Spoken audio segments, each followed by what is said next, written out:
மதுரை நகருக்கு கண்ணகியுடன் வருகிறான். அங்கு அவன் செய்யாத குற்றத்துக்காக மரண தண்டனை பெறுகிறான்.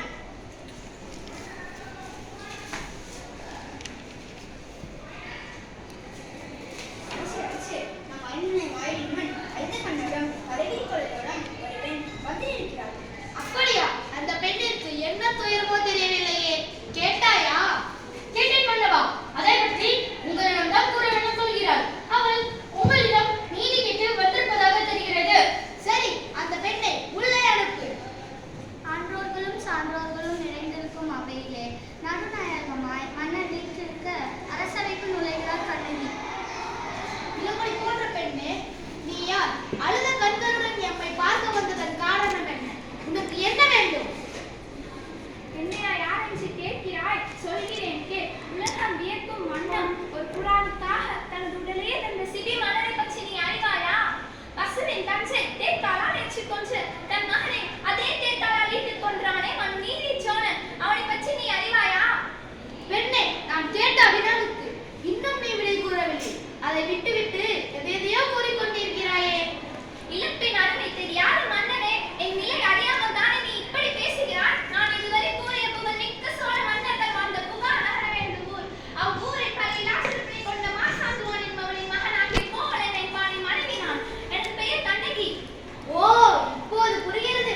அந்த கல்வன் கோவலனின் மனைவியா நீ? போதும் மன்னா, என் கணவனை இகழ்வதற்கு உனக்கு என்ன தகுதி இருக்கிறது? ஊழ்வினை பயனால் உன் ஊருக்கு வந்து எனக்கு சிலவை விற்க வந்த என் கணவனை அநியாயமாக கொன்று விட்டாயே. நீ செய்தது தகுமா? பெண்ணே, போதும் நிறுத்து. கல்வனை கல்வது கொடுக்கோல் என்று அக்தியர்க்குடையது. அக்தே அரணகில் இதை அனைவரும் அறிவார்களே. உனக்கு தெரியாதா என்ன? அறநெறி தவறிய மன்னனே, தவறிவிட்டவர்களை தண்டித்தல் அறம் என்பதை நானும் அறிவேன். ஆனால் நீ கூறுவது போல் என் கணவன் கல்வன் அல்ல. அவனிடம் இருந்த சிலம்பு அரசுக்குரிய சிலம்பன்று. அச்சிலம்பு என்னுடையது. இதோ அது நீ நினைச்சிலம்பு என்னிடம் உள்ளது. பெண்ணே, நீ சொல்வது உண்மை என்று. அரசுக்குரிய சிலம்பின் பரல் முத்துக்களால் ஆனது.